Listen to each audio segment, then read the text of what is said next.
Volume and surface area questions are some of the hardest questions on the entire SAT. They show up on every single test, yet most students still get them wrong. Not because the math is hard, but because they don't know how to answer these questions. By the end of this video, you will know how to solve every single one of these problems, every single surface area and volume problem you can possibly see on SAT, and you will never lose a single point. I will teach you every formula and how to derive every formula and how to apply every single thing of knowledge you know to get all these questions right. So let's get started. The first shape I will be teaching you how to solve the volume and surface area of is a cube. So a cube looks something like this. So all the sides are a square, so all the sides are equal. It looks something around here, where I'm just going to use S in this scenario. S is this side, and this side. All the sides are the same, so I'm just going to use S just to make it simple. So the volume here, is of like a rectangular prism, cube, something like that. It's just length times width times height.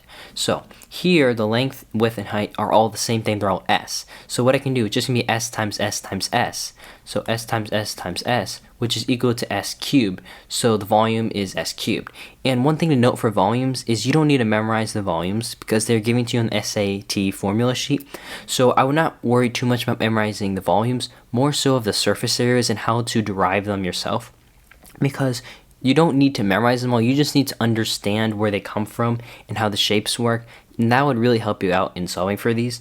So if you look here at the surface area of cube, it is just 6s squared. So if you look at a cube right here, this s squared would just be the area of one side, and there's 6 sides on the cube, so it's just the amount of sides, so the amount of sides times the area of one side.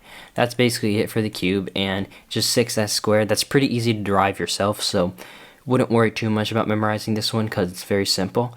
But one thing to note is that sometimes problems, they try to be a little tricky, and it'll say like, what is the surface area of this box, but it has no lid. So just pretend like this here, there's no lid at the top, there's no box here at the top. So that means that there's only 5 sides instead of 6. So you need to adjust the formula in that way, so you're only solving for the surface area minus a side. So to look at an example of this one here, one example here would be this problem right here. So this problem here basically says that the length of each side of a box is 29 inches. Each side of the box is in the shape of a square. The box does not have a lid, so I'm going to underline that. What is the exterior surface area in square inches of the box without a lid? So I'm just going to draw this out here because it says that it's a square and it's a box. So that means that it's a cube. So what I can do is draw it out here so it looks like a cube like this. So now, it says each thing is 29 inches. So this one right here is 29. This one right here is 29, and then this one right here is 29 too. So what I'm looking for is the surface area. So in order to find the surface area of this, I would just do length times width times height and then times 6 for the sides. But because it does not have a lid, I'm going to make this note right here that it has 5 sides, so I know when I do that to multiply only by 5. Because there's no lid here, I'll just draw this out so it looks like there's no lid here. If there's no lid on it, then I just do the 5 like I said before. So here I would just do 29 times 29 for the area of one side, so 29 squared, and then just times 5, which would give me the area of the surface area of the entire shape. So now here in the decimals, I'll just plug in 29 squared times 5, and that gives me 4,205. So 4,205 is the surface area of this shape that does not have a lid. So always make sure you read the question very in depth to make sure to see how many sides you're looking for. So now to look at another shape. So the another shape here to look at is a rectangular prism. So a rectangular prism is very similar. It's very it's one of the easier shapes to memorize because it's very easy to derive the formulas for it. And the volume, like I said, is given to you on the SAT, so you don't need to worry about memorizing this one. So now to draw out what one looks like, it just looks like a rectangle and another rectangle, and then just connect these. So then here on a rectangular prism, like this side right here, this could be a square, it could be a rectangle. It kind of just depends on like the particular one. It'll specify in the question what kind it is, so you just need to like adjust for like the numbers there to see like if these are the same, then it may make it easier to solve for one, but just always make sure you read that. So now to look at the volume, it's just length times width times height. So here, this is length, the width, the height, you just multiply all these together to get the volume. Pretty self-explanatory, and it's given to you. The surface area here is just each one times each other, so just length times width. So that's this bottom part right here. Length times height is this part right here in the front and the back, and then width times height is this one times this one, and we just multiply it by 2 because there's 2 of each side. So all you would do here is just basically find the area of one of each kinds of the boxes, and then you would just multiply it by 2 and add them all together. So it's not that bad, pretty easy to derive because you're just solving the area of each square or rectangle, but just make sure that you have this memorized and know how to get it on at test day. So now to look at an example of this one here. So this example here says a right square prism has a height of 14 units and a volume of 2016 cubic units. What is the length in units of an edge of the base? So here it says a right square prism. So this here, it's not a cube, but it is a rectangular prism. So to draw it, I'm just going to draw this one laying down because I find those easier to draw like that. So I'm just going to draw it laying down. And then here, when I do this here is supposed to be a square, and then this side on this here is also a square. It may not look like one that's supposed to be a square. So it says that it's height of 14 units. So the height is this right here. So this is 14 units. It doesn't matter if it's standing up, laying down. This is 14 units. I'm just drawing it standing down because I feel like it's easier to see and easier to draw. So it's asking for the volume, and it's asking for the edge of the base given the volume and the height. So here, each base, I know because it's a square, this is just S and this is just S. So to get the volume, just length times width times height. So it'd be S times 14, or S squared times 14, and then equals 216. So what I would do here then is, rather than doing this by hand, I would just plug this in decimals. So I would do a regression of S squared times 14, and then use the squiggly line on the top of your keyboard, equals 2016. And if you don't know how to do regression, make sure to watch my decimals videos where I will teach you how to do all this stuff and how to utilize the power of decimals on the SAT. So if I look here, it says that S equals 12. So the length in units of an edge of the base here is 12. So for questions like these, make sure you're always reading and making sure you understand whether if it's a right square prism or if it's not a square. Just make sure you know what all the sides look like so you don't make any silly mistakes. So now to look at one that is a lot more difficult. So this question right here, so pause the video and try this one yourself. This one here is a lot more difficult, and now I will do it. So two identical rectangular prisms each have a height of 90 centimeters. The base of each prism is a square and the surface area of each prism is k centimeters squared. If the prisms are glued together along a square base, the resulting prism has a surface area of 92 over 47 k centimeters squared.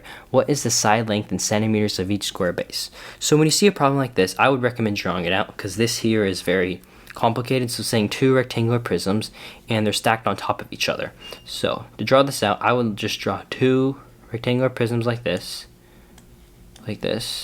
and then so what I'm gonna do, I'm just gonna draw one right here, and then I'm just gonna cut it in half so it looks like they're on top. So then here there are two rectangular prisms on top of each other. These are supposed to be rectangles, by the way, sorry, they might not look like one, but I'm just gonna label everything I know now. So it says that here the height is 90 centimeters of each one. So this is 90 and this is 90 right here. And then it says the base of each prism is a square. So that means that here, these are all square. So that means that they all equal, I'm just gonna put S for example. This is S, and this is S over here, and this is S over here, and this one here too. So now, what I would do in an equation, how I would approach this, is actually I would be writing systems of equations. So you're given multiple things. You're given the surface area of one of them, surface area of them combined together with the two sides canceling out. So what I can do here is I can actually make multiple equations and make decimals solve this for me. So what I would do here is the first one is, it says the surface area of each prism is k centimeters squared. So I know the surface area of a rectangular prism is just the area of all the sides. So it says that k, so I would just write k and then equal to, and then it would be, there's two of these square sides on each prism, so it would be 2s squared for the area of those ones. And then here there's four of these rectangles that this area of these rectangles are 90s. So 2s squared plus 4 times 90s. So that is our first equation here, and we need more equations than just this for decimals to solve it. So the next one I see here is that it says that the surface area of them combined, glued together along the square base, is this right here. So I know then that 92 over 47 is then equal to the surface area of both of them minus these two sides. So that means there's still only two square bases. So that means that's still 2s squared. So I'd write 2s squared here, and it'll be plus.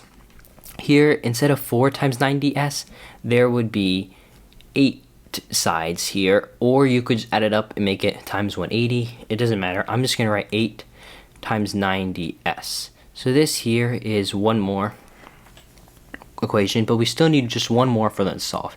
And the other equation I'm going to do is the area of these bases right here in relation to the other one. So I forgot to write k right here, right, k. So if you know that if one of them is k, then theoretically if they're combined together, they should be 94 over 47 or 2k. But here it's only 92 over 47. So that means that the difference between this and 2k is equal to the surface area of these ones. So I'm going to write it up here. So it would just be 94 over 47 k minus 92 over 47 k, and then this here is equal to just the 2s squared, just two of these sides. It's equal to 2s squared. So now I have three equations, this one, this one, and this one. And what I can do is I can plug these into Desmos in what's called a bracketed regression, which I go over in my Desmos video, and make sure to watch that one so you know how to do this come test day. But, so when I do it, I'm just write the brackets, the squiggly line, and then with brackets. And then on this half of the equation, I'm just going to put everything on this side of the equation. And then on this side, I put everything on this side of the equation. And I separate them by commas. So here, I would just put 94 over 47k minus 92 over 47k, and then this here is equal to 2s squared. And then here on this side over here it's k, so I'll put k, and then k is equal to 2s squared plus 4 times 90s. And then here there's one more equation, so here 92 over 47k is equal to, so 92 over 47k, and that here is equal to 2s squared plus 8 times 90s. So here it's saying that they're 0, but we obviously know they're not 0. So what I can do here is I can actually go at the end of the equation, put in these curly brackets, and say that k is like greater than 1. So if it says k is greater than 1, then s is equal to 8. So what I can do here is then, if it tells me that s is equal to 8, that means that the side length is 8. So the answer here is B. So in questions like these ones that are very long and complicated, just make sure to read the whole thing, because usually they're not actually too difficult. It's just you have to understand what's going on in the problem. So now, let's look at the next shape here. So the next shape here, we're going over sphere and hemisphere. They're very similar to each other, so I'm going to go over them together. But to go over sphere first, so sphere, I'm not really good at drawing spheres, so I'm just going to draw, like pretend this is a sphere. So this is a sphere. So a volume of sphere is just 4/3 pi r cubed. So r is the radius, so from here to here to the center is r. And then here for the surface here, it's the exact same thing, just 4r cubed. So the volume formula is given to you on the formula sheet, so that one I don't really need to explain too much because you're going to have it memorized. You don't need to understand how to get it yourself. But this surface area formula right here, 4 pi r squared, it's very similar to the area of a circle, which is pi r squared. So a way to memorize the surface area of a sphere is that the surface area of a sphere is just 4 times this, so you just put a 4 in front of it. That's just how I remember it. So it's basically like if you picture a sphere, picture a ball in your mind, and then picture like a circle, just a flat circle. It takes like 4 of them to cover that.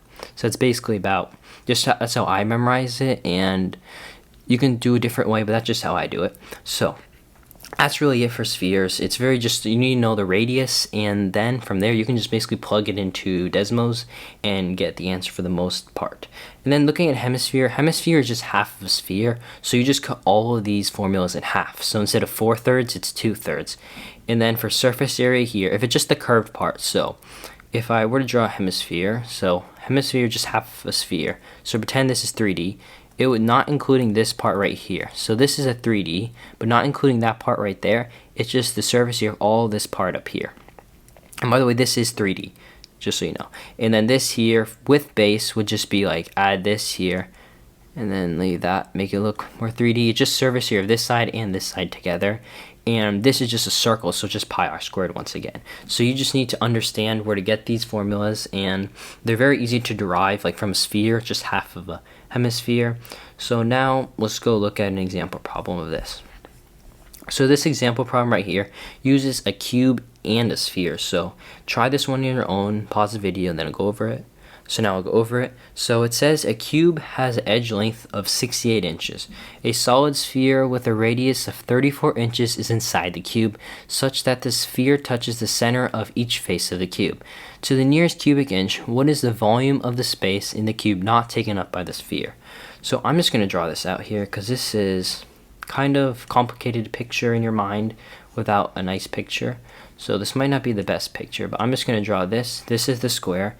And then I'm just going to draw a circle right here and just pretend this is 3D. So this is 3D covering like the entire thing, where if you look here, it says that the sphere touches the center of each face of the cube. So here, here, and here. So I'm looking here, it says that the cube each edge length is 68. So this is 68, this is 68, and this is 68. And it's referring to the volume of it. So first thing I'm going to do, I'm just going to solve for the volume of the cube. The volume of the cube is just 68 cubed, because it's just length times width times height. So 68 cubed. And it's asking the space not taken up by the sphere, so it will be minus the area of the sphere. And it tells me here that the sphere is 34 inches. The radius is 34 inches. That means that from one point in the middle to the outside, so like from here to here, that is 34 inches. And we know that the volume of a sphere, here, if I look at the equation up here, it is right here, 4/3 pi r cubed. So this is on the formula sheet, so you don't need to memorize it. That's why I went up, just to show you that you don't need to memorize it. So what I would do here, I would just plug this in here, 68 cubed minus this, to get the answer. So to show it down here, what I would do here is I would just literally plug in like this. So it is 4/3, and then pi r, which is 34, cubed. So now all I'm going to do, I'm just going to subtract these from each other. So go into Desmos and just write 68 cubed, and then minus, and then parentheses, 4/3 pi 34 cubed. So this here, it says is 149,795, which rounded is equal to, this one is saying to the nearest cubic inch, so we can round. So the answer here would be A. So make sure in ones like these, you always draw a picture just so you understand what's going on in the problem once again. So now, to look at the next shape they're going over that the SAT loves to test on is a cylinder. So a cylinder is, basically you probably know what a cylinder looks like. It's just a circle here, and then say it goes up, and then another circle up here, but this, so it's 3D too. So here the volume of this is just pi r squared h. So pi r squared is the area of a base of a circle, and then h is the height. So h here is the height, so just the height times the area of the circle. It's pretty easy to memorize, and it's given to you on the formula sheet. Now for the surface area, so the surface area is 2 pi r squared plus 2 pi r h. Pi r squared, remember, that's the area of these right here.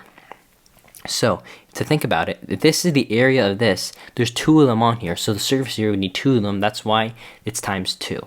So just always think about like what are the shapes building up this. So then if you look here, the second part of it, it's 2 pi r h. Well, if I know that this 2 pi r, that is equal to the circumference of a circle. So equals the circumference of a circle. So I don't know if I spelled that right, but just say that it's equal to the circumference of a circle. So here, it's just times h. So it's basically kind of like finding the area of like a solid square, a solid rectangle or something, because it's just expanding it out straight. So if you look at it, it's literally, they're just multiplying, adding those two things together, and it's multiplying the two parts of it, the circle, and then like this like almost like rectangle kind of thing. Just think about it that way, and it'll be a lot easier to remember this. So now, to look at the next thing. So here this example problem here saying the circumference of the base of a right circular cylinder is 20 pi meters and the height of the cylinder is 6 meters. What is the volume in cubic meters of the cylinder? So if you remember, the volume of the cylinder is in terms of pi r squared, and here the circumference is in terms of 2 pi r. So what I'm going to do here is I'm going to use the circumference to solve for the radius and then plug it into the volume. So what I mean by that is it's saying the circumference is 20 pi. So this means that 2 pi r is equal to 20 pi. And because here all these answer choices have pi in them, I can leave pi out in like when I'm putting this in Desmos and equations. So there's no need to add pi to it. So I could just cancel out the pi's here because they cancel out. So just 2r equals 20, so r equals 10. That's pretty simple. So then, to look at the volume of the cylinder, well, the volume of a cylinder is just the pi r squared. So it is pi and then r, which is 10 squared, and then it will be times the height, which is 6. So if I look at this, they all have pi in them, so I'm going to eliminate the pi, and it's just 10 squared times 6, which is 100 times 6, which is just 600, so it would be 600 pi. So here the answer would be C. So in questions like these, make sure to read whether you're giving the circumference or the area of the base so you know what you're looking for. So make sure you always need to read very carefully on these problems to understand what you're looking for. So now to look at like a much more difficult problem. This problem right here, how I would solve it is I would really just plug it into like a guess and plug. But let me let you solve it first, then I'll do it. Okay, so now I'm going to do it. So the figure shown is a right circular cylinder with the radius r and the height of h. A second right circular cylinder not shown has a volume that is 392 times as large as the volume of the cylinder shown. Which of the following could represent the radius r in terms of r and the height h in terms of h of the second cylinder? So the second cylinder is 392 times larger. So what I can do here is this is kind of like a scale factor kind of question, but how I would do this is I would do this kind of like guess and check kind of thing. So what I would do here is I would see that, okay, I'm given this 392 times larger, and this is the volume of the cylinder. Well, the volume of the cylinder is equal to pi r squared h. So 392 equals pi r squared h. And then it's 392 times larger. So I'm also going to do 1 as the smaller cylinder is equal to pi r squared h. So this here is going to give me the value of it would give me the value if I plug it in, but there's two numbers here. So what I need to do is actually, I'm given the scale factors between the radius and the height of the thing. So what I can do, I'm just going to plug this into Desmos here into a regression, and I'm going to plug in one of the values of r, one of the values of h, and then what it will actually do is actually give me what I'm looking for. So what I mean by that, to be show you, is that I would just plug in here 392 and then make it a regression. So use a squiggly line, pi r squared h. So this is going to give me r and h. But if you see here, this is obviously not the numbers I'm looking for. So what I'm going to do here is I'm going to plug in this one right here, but I have to plug it in with different variables because it's Desmos will get confused if I use the same one. So I'll do 1 and then pi. Instead of r, I'll just use a, and then squared. Instead of h, let me just use c, for example. Okay, so now I have the values of these. So here, I'll make this a little bit bigger so you see it a little bit better. Okay, so now looking here, 392 pi r squared. So what I would do here, this is the bigger one, the bigger of the two, which is what I'm looking for. And I know it's 8 times larger. So if r equals 1, says for example, r equals 1 on this one, what I would do is I would just say r equals 8 and see where that leaves me. So if I say r equals 8, then here I'm looking for the height. So the height here is h, the height here is c. The height should be whatever many times it is when r equals 8. So here and here. So what I would do here in this scenario is I would just plug in h over c. H over c equals 6.125. So that means that it's not 8. And then here, if I were to plug it, here it doesn't also equal 49. So that means that that is not right. If I look here at this one, so if it's 7 times r, so say r was still 1, I would just plug in 7 here. And see how the radius now is 7, which because we plugged in 1. And then here for the height of it, it's 8, because it's 8 times as big as the other one, because we're dividing the h over the c. That's how I would think about a problem like this. So it's probably kind of difficult. Maybe you will have to rewatch this one a couple of times to fully understand it. So I'll just try to explain it one more time fully through to better explain it. So it's saying that there's one not shown. So one of them is shown and one of them is not shown, and the one not shown is bigger than the other one. So what you need to understand here is that they're basically just saying how many times bigger is it. So if I were to look here, it's 392 times bigger. So first thing you do is you can just plug in check for ones like this. So 392 equals the pi r squared h, which is the formula for the volume, and then 1 equals the pi r squared h. So once I plug that in, then I went up here, plug that into Desmos, into a regression so that it will solve for the values automatically. And here, if I were to plug in the value of r equals 8, so that means that if r equals 8, in order for this to equal 392, h should have to equal this number right here. So if h equals that number right there, then that is the height of it. So I need to see what this relation is in terms of the smaller cylinder. So if I look at the smaller cylinder, here see a is equal to 1, so this works. So because it's 8 times bigger. So then here when I plug in r equals 7, so it's 7 times bigger, just like right here. 7 times r, 7 times bigger. H here is 8 times bigger than the smaller one. So if I look here, if I were, so to see like how many times bigger it is, you just divide them. So h over c. So here h over c is equal to 8. And 8 is the amount of times bigger. So the answer here is c. Hopefully that was a good explanation. May have to rewatch it, but that is how I would think of a problem like this. The answer here is c. So now to look at the next problems, so the next shapes and stuff to go over. So the next thing to go over here is like a cone. So a cone looks something like this. So a cone has like a circle bottom and then like comes to the top like that pointy, so it's also 3D. But the volume is 1/3 pi r squared h. This is also given on your formula sheet, so you don't need to memorize it. You just need to understand like this h right here is the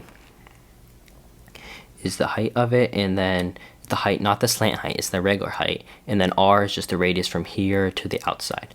And then the surface area of here, this gets a little tricky. So it's pi r squared, just like this, the area of the base circle, but it's the slant height instead of the regular height. So the slant height, usually they may give you the regular height of it and ask for the slant height and stuff like that. So in order to do that, what you would have to do is you'd given the height, and you have to do the Pythagorean theorem. So just shown right here, it's the radius squared plus the h squared, and then that is equal to the slant height. So it's just basically like the slant height is the hypotenuse, so it looks something like this.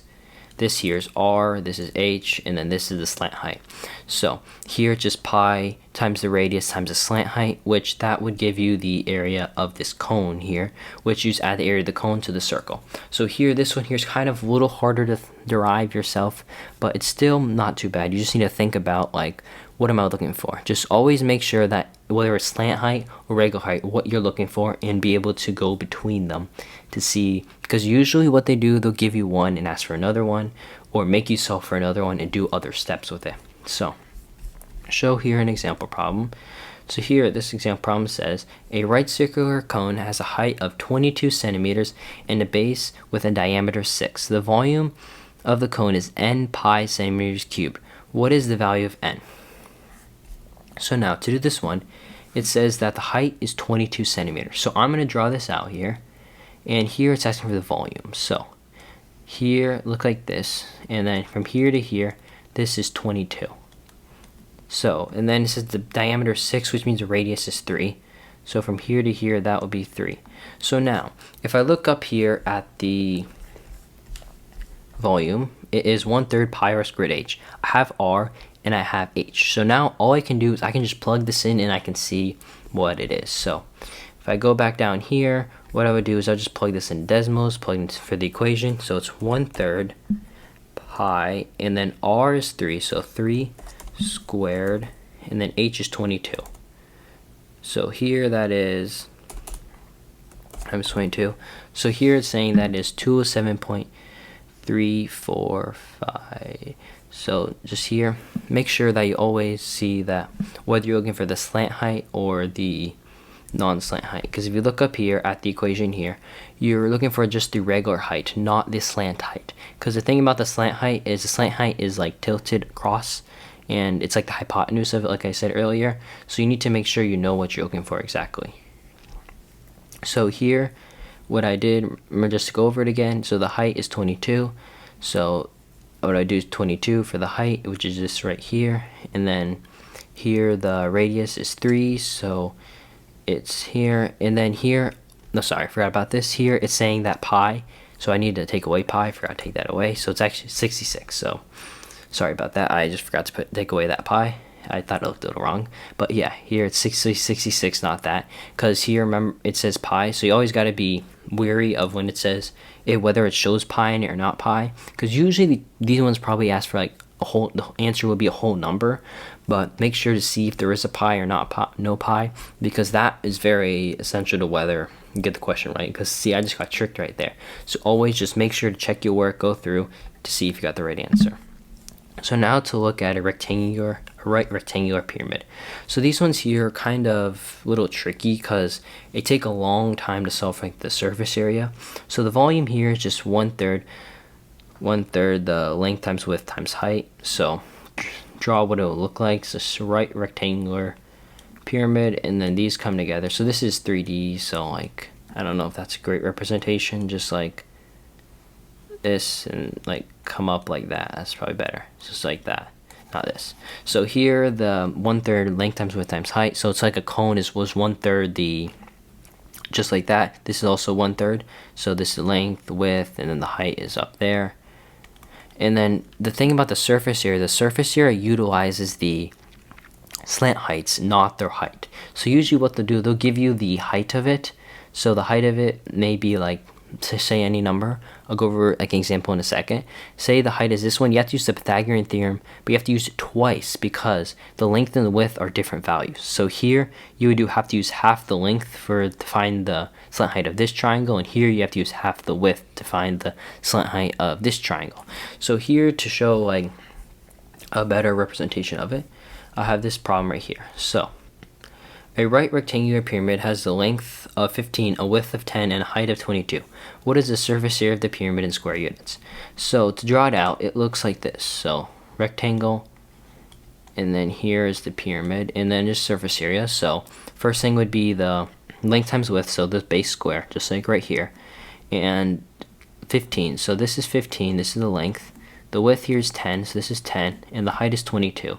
So from here up is 22. So now, what I need to do is I need to write out the equation and then solve for all of the missing values. So first it'd be 10 times 15, which is 150. So I'm going to write 150 and then plus. So first triangle I'm going to find is this one right here. So what it is I need to find that. So I can draw a line right here. So the Pythagorean theorem I'm going to use. So it's half of 15. So half of 15 is 7.5. So 7.5, and then this here, the height is 22. So it'll be 22 squared plus 7.5 squared equals the missing value I'm looking for. So 22 squared plus 7.5 squared is equal to c squared. This is the Pythagorean theorem. Once again, I'm using a regression. And here goes this number right here. So I'm just going to leave this up here because it's kind of a long decimal number. And then I'm going to solve for the other one, and then I'll plug everything back into Desmos. So here, to solve for the other one, what it would be here is, instead it would be this way. So then here, this one would be 5, and then that would be 22 once again. So to plug it in, it would be 22 squared times 5 squared, and then that's equal to, I'll use a different letter, use a squared this time. Just make sure you use different numbers because sometimes they are a little bit off. So it says, oh, sorry, bro. Yeah, it should look like this. So here the A is 22.5, and then the other one is right up here is 23. So now just to plug this in, I'm just going to solve for the surface here. So it's 150. So what I would do is write 150 and then plus. So now I'm going to find the area of each of these triangles. So the triangle here, the area of a triangle is just the base times the height. the base thing is 15, and the height here of the 15 triangle, if I look here, is A. So I would do 15 times A, and usually do 1/2. But in this scenario, because there's two triangles, I can just write it out once. So I would just write 15, and then times A, 15A. And then here, 15A would be this one, and then this triangle over here would be 10C. So plus 10C. And if I look here, C is 23.24. So when I plug that in, that would give me the area of this triangle and this triangle. Because usually triangles, it's 1/2 the area, but because there's two of them, that the half and the two will just cancel out. So I can just write it in like this. So the answer here would be 720.848. So always remember on questions like this, always solve for each individual one, because when it's a rectangle on the bottom, the sides are different, so the slant heights are different. So you have to be very careful about what they are.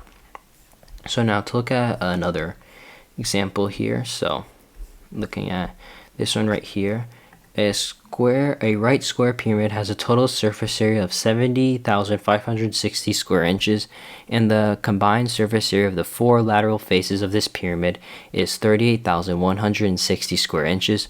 What is the height in inches of this pyramid? So I'm just gonna draw it out. So it's a right square pyramid, so that means it's square on the bottom, and then the surface area is 70,560.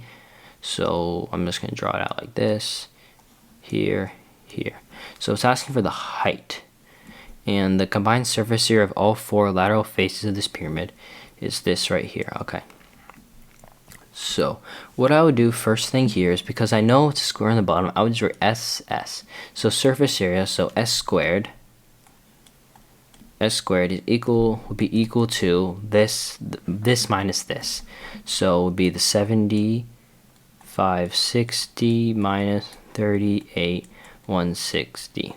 So that would give me the value of S. And now what I would also need is the height of the triangle. So I know that's equal to 38,160.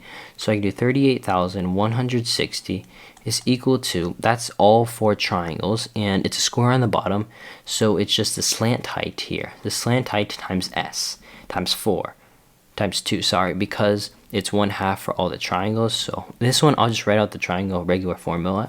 So it will be 1/4, and then times 1/2 S times the height. So S, I'll just write S and then H for height.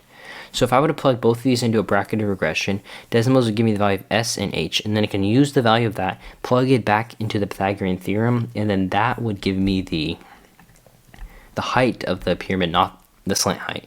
So here, just to do it, bracketed regression, use the brackets, and then here you write this side on this side, and then this side the equation on this side. So here 38,160, and then S squared, and then this is equal to 4 times 1/2 times S times H, and then here this is equal to 70,560 minus 38,160, and then here it says that S is 180, H is 106. So now if I look here, S is right here, so S is the long one. So to look at the height goes from the middle up.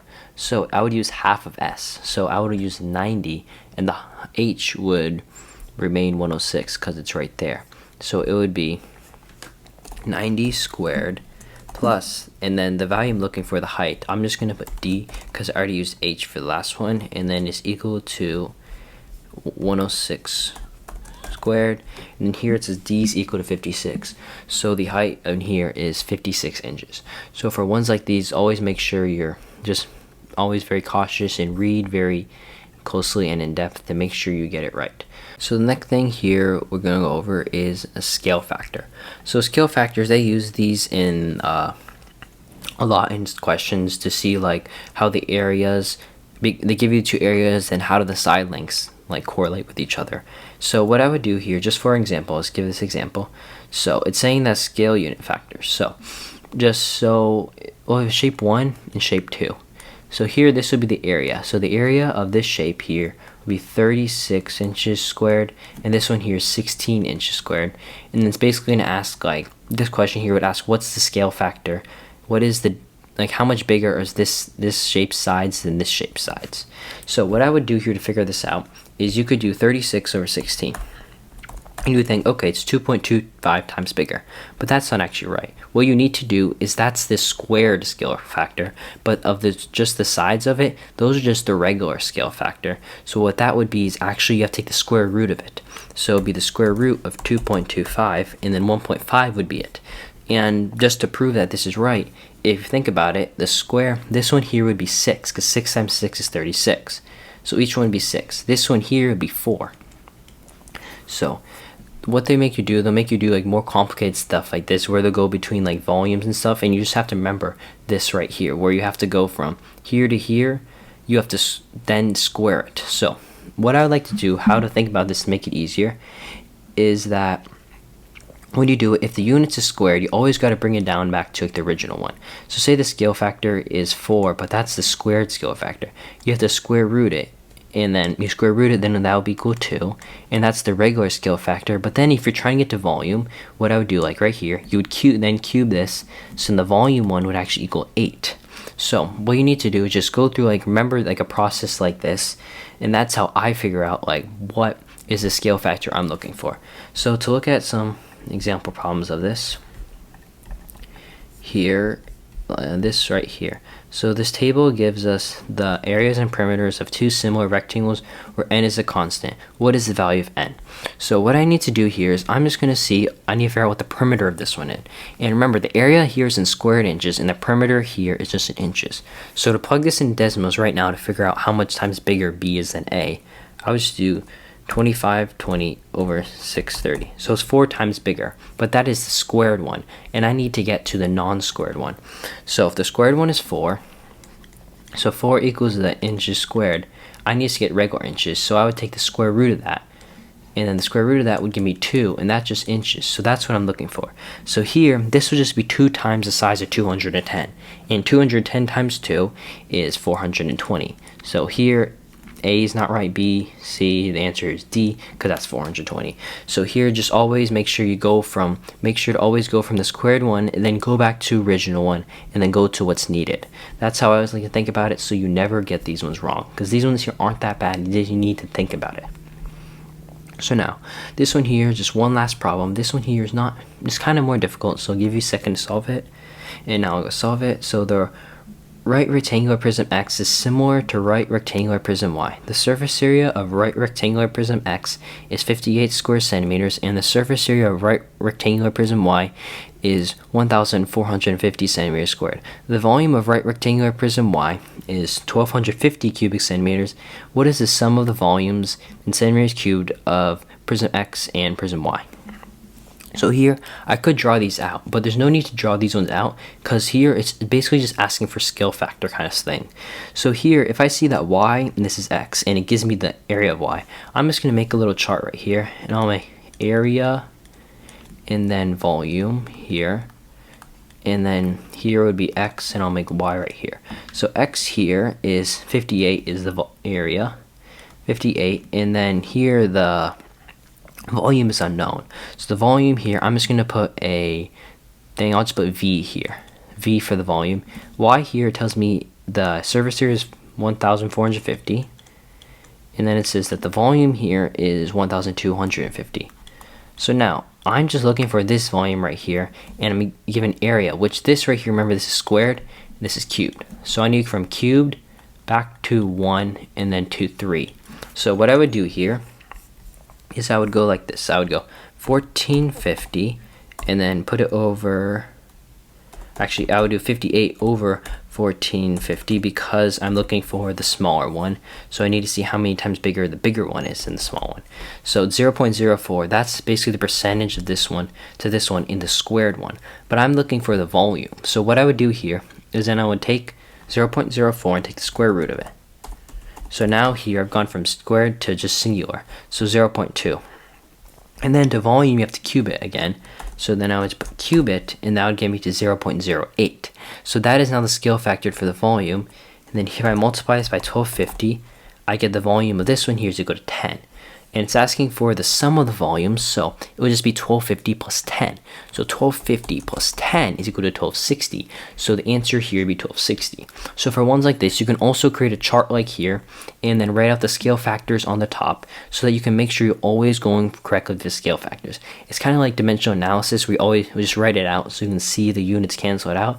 Just same thing, just like this. Just write out, maybe make like a chart or something like this, so that you can understand exactly where you're going with the numbers. So now, just look at this one final problem right here. This one here, it involves trapezoids, which kind of have an unusual area to it. But this one here, I'll show you how to exactly solve it. So I'll give you a second to try to solve it. So now I'll go solve it real quick. So the trapezoid A and trapezoid B are similar. The length of each side of trapezoid A is 41 times the length of the corresponding side of trapezoid B. The area of trapezoid A is how many times as large as the area of trapezoid B? So here, I don't know the area of a trapezoid, and that is not something I have memorized or even know. But what I'm given is that it's 41 times the length of the corresponding side of trapezoid B, meaning that all sides are basically 41 times as big in trapezoid A. So, to say the area of trapezoid B would be 1, what would the area of trapezoid A be? Well, if each side is 41 times as big, I would just multiply 41 times 41, because this is the scale factor for like the regular. So the scale factor for 1, so I'll just say for just regular units is 41. For squared units would be 41 squared. For volume would be 41 cubed. But here it's asking for the area. The area is the squared one, so I would be doing this right here. So what I'd be doing is I would make 41 squared. So for B to be 1, A would have to be 42 squared, so I would just square 42. So here, just 42 squared, and that's 1764. So that is the answer to this. Oh, sorry, 41 squared, not 42, which is 1681. So this is supposed to be 41 here. So that is here. Just always make sure you always check your work. And for problems like this, it may ask you for like a trapezoid. You may not know how to do a trapezoid, but if you actually read the problem, you can actually understand that they're not looking for that. They're actually looking for whether you know how to do scale factors. So that's it for everything you need to know to solve every single SAT area, surface area, and volume problem. This basically covers everything you need to know, and just watch this video and you will be able to answer like all those questions on the SAT, and that will drastically improve your score because those pop up every test and are some of the most difficult problems in SAT. And if this video helped you, like and subscribe for more SAT prep, and check out my other videos if you want to have even more SAT help.